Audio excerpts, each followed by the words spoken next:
Welcome, Rangers fans, and we appreciate you tuning in to this week's Midweek Coaches Show, where we highlight and recap all that's gone on in Ranger athletics the last week. And later in the show, of course, we'll look ahead at what's ahead in Ranger sports over the next week. And we'll start with our bi-district football game over Cedar Park last Friday night.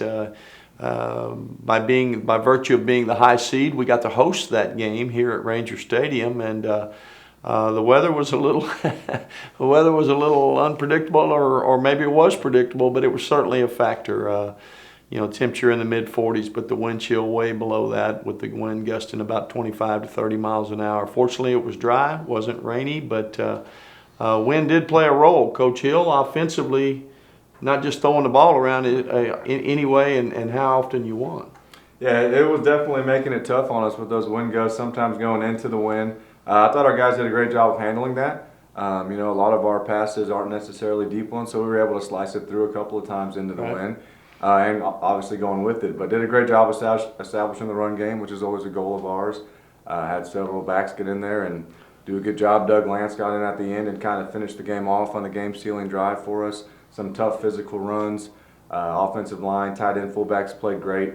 Jeremiah Jenkins, a guy stepping into a different role. Right. I thought he did a good job stepping in, playing right tackle for us, and opening up some of those holes for Doug late in the game.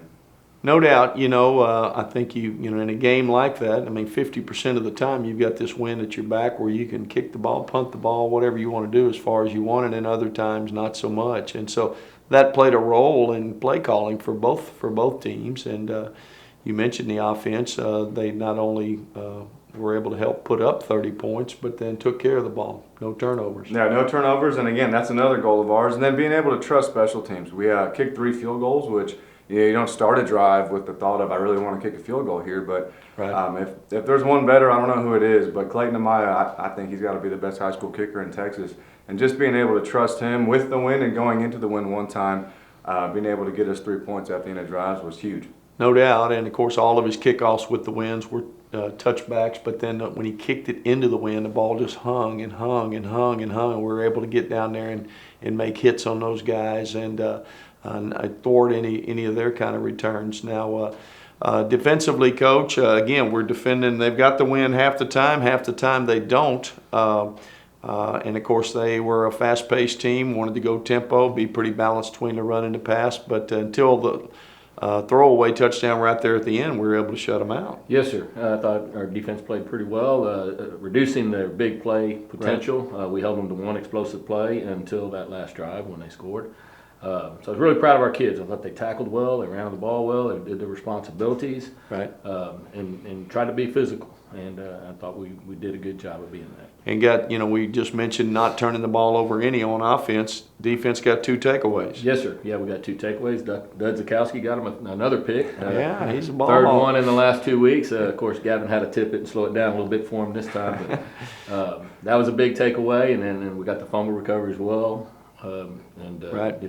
Right. And then I think the one that really stuck a spike in them, we've got a 16-0 lead, which is but still conceivably 2 touchdowns, 2 2-point conversions can tie it. But then there in the third quarter, we get the 70-yard punt return by David DeHoya. Yeah, that was huge. Punt return unit had a big night. We had two really big returns. Set up a short field for our offense one other time, and then of course David and a whole host of guys are doing a whole lot of blocking there. You know what I mean? But just a big play. I thought really was maybe the game breaker. Yeah, I think so. And now it's 23-0, and I thought, another big component. Cedar Park never really got to use the wind. When they had the wind, we held them 3 and out. When they punted it with the wind, we had big returns. Then our offense was backed up on their own 1-yard line into the wind. So, Cedar Park's kind of smelling blood and thinking they can hold us, make us punt a 12, 15-yard punt in the end zone. Our offense goes and gets 2 or 3 first downs and gets it out of there. And, those are big things that don't show up in the stat sheet, but were huge. And then I thought in the fourth quarter, our offensive line was able to take over and really establish the run and grind the clock, and then we finished it with a touchdown. So just a good, solid win, not a spectacular game. They were too good a team just to come in and play spectacularly, but we do win. We're the by-district champions, and of course the district champions prior to that, and now we move on to the area round. And being in Region 3, that was an unusual by-district opponent, playing a team from Leander. Well, now we're second round. We're going all the way to the Houston-Alvin area to play the Manville Mavericks, and that game is this Friday night, and we'll talk about that game when we get back. But for now, we're going to throw it over to Coach Melissa Miller, our Assistant Athletic Coordinator, and she's going to recap and highlight what else has gone on in Ranger Athletics over the last week. So take it away, Coach Miller. Thanks, Coach. Congratulations to football on their first round win over Cedar Park. Speaking of some other wins, our girls basketball team's off to a great start. This past weekend, they participated in the South Sand tournament, went 2-3 overall with a couple of really good games that they weren't able to pull out, a couple of games that they were. And then they had a huge win last night. Here at Smithson Valley, we hosted Burnet, and the varsity team brought home a huge win. Freshmen brought home a win. JV lost a close one in double overtime. So some really great things happening on the girls' side. This weekend, they head to the Southwest tournament at Southwest High School. And then if you want to catch them next week, being Thanksgiving break is a great chance to. Next Tuesday, again, don't have school. We're on Thanksgiving break. You can find them here at Smithson Valley at 11:30 p.m. So nice, easy game during the day. You guys can come on up and watch. Freshmen and JV play before them at 10, and then varsity will follow at 11:30 here versus Buda Hayes. So if you've been looking for a chance to catch our girls, next week's a good one. You can also catch our boys that exact same day. So like I said, the girls will play here at 11:30 versus Buda Hayes, and then our boys will host Round Rock Stony Point at 3 p.m. next Tuesday. So 2 opportunities to catch girls and boys basketball here at home next Tuesday. Come on up, spend the day with us. Cheer on those 2 teams. We'd love to see you there. Speaking of boys basketball, they've started their season. They've had 2 tough losses to 2 very good programs, New Braunfels on Saturday and then San Marcos last night. They look to bounce back this Friday at Clemens, and then again, you can find them here next Tuesday at 3 o'clock versus Round Rock Stony Point. Moving into wrestling, our girls team kicked off their season this past weekend. Coach Clarkson is really proud of how hard the team is working, all the work that they've put in preseason to get them to this point.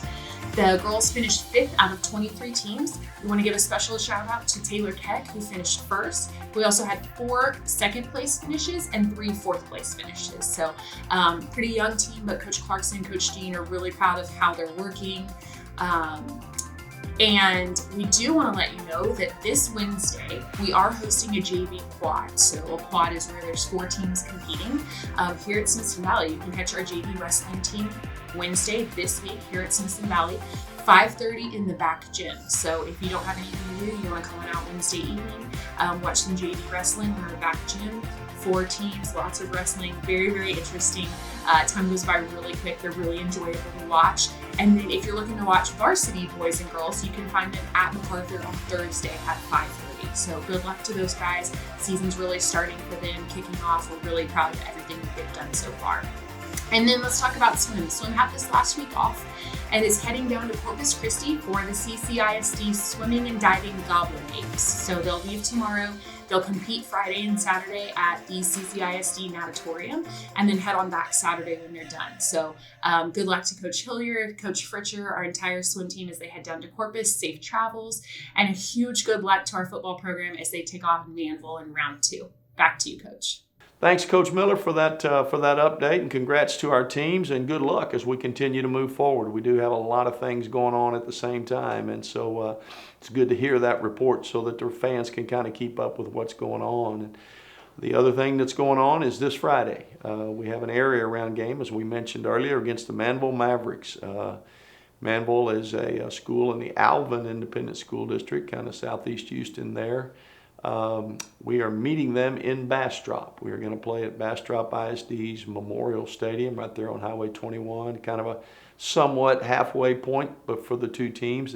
That kickoff's going to be Friday night, 7 o'clock at Bastrop Stadium, as we mentioned. And Manville is, I think our fans have probably heard about them. We've never bumped into them, but a very rich and proud football tradition. They've played in a state championship game, I think 2 different times, been in the semifinals, quarterfinals, many times, and went a couple 3 rounds last year, and of course, won their bi-district game last week against Houston Waldrop 42-3, and really a blowout game. So what kind of team is Manville, Coach Worstifer? Let's start with their offense. I mean, what can Ranger fans expect to see from the Manville offense? They're going to be very balanced. They run through their quarterback. They're your typical kind of spread set. A lot of 4 wide receivers, some 3 wide receiver sets. Use the tight end some, but he splits out and plays receiver some.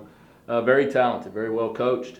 They try to be very balanced. They got 2 running backs they feature. Both of them are capable of going the distance, and they've got several receivers that are capable of going the distance. So we'll certainly have our hands full trying to contain those explosive plays that we're trying to do. Yeah, it never seems to work out when the second round you play somebody cruddy. Yeah. I've always wished we could do that. Certain parts of the states that does work out. We don't, geographically we're not situated there.